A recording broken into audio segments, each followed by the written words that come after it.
संसार में तो लगती हो लेकिन परमार्थ में न लगती हो, वो प्रत्येक जीव धुंधली है। लोक वार्ता रता क्रूरा, इसका दूसरा लक्षण है, ये क्रूर है, कठोर। और ध्यान रखना, जिसके हृदय में कठोरता होती है ना, वो कभी भी भगवान उसे प्रिय नहीं होते।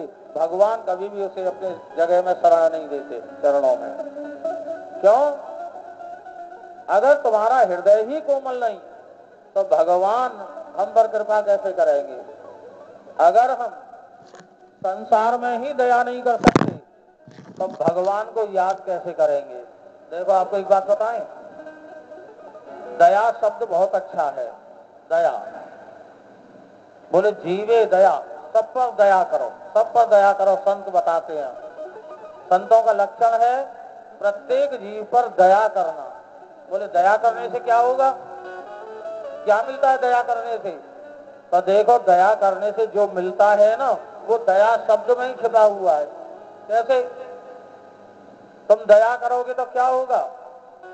बोले ऐसा करो, दया शब्द को जरा उल्टा कर दो। दया को उल्टा कर दोगे तो क्या बनेगा? याद। तुम अगर जीवों पर दया करोगे तो भगवान तुम्हें याद करेंगे, है ना? भगवान उसी को याद करते हैं जो सब पर दया करता है और जो दूसरों का परोपकार नहीं करता।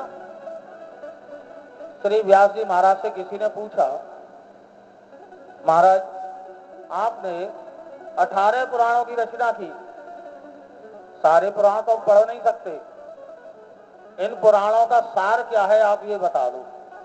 तो व्यास जी ने एक ही पंक्ति में सब पुराणों का सार बता दिया। व्यास जी महाराज कहते हैं, अष्टादश पुराणेषु व्यासस्य वचनद्वयम् परोपकाराय पुण्याय पापाय परपीडनम्। व्यास जी कहते हैं, मैंने 18 पुराण लिखे, उन 18 पुराणों का सार बता देता हूं तुम्हें, आप भी ध्यान से सुन लो।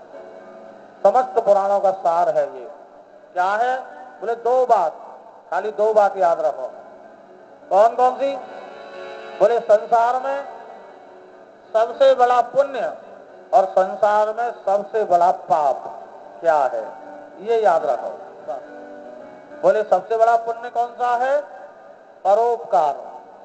परोपकार करना सबसे बड़ा पुण्य और दूसरे को कष्ट पहुंचाना सबसे बड़ा पाप। ये दो बात याद करनी, समझ लो सारे शास्त्रों का सार आ गया।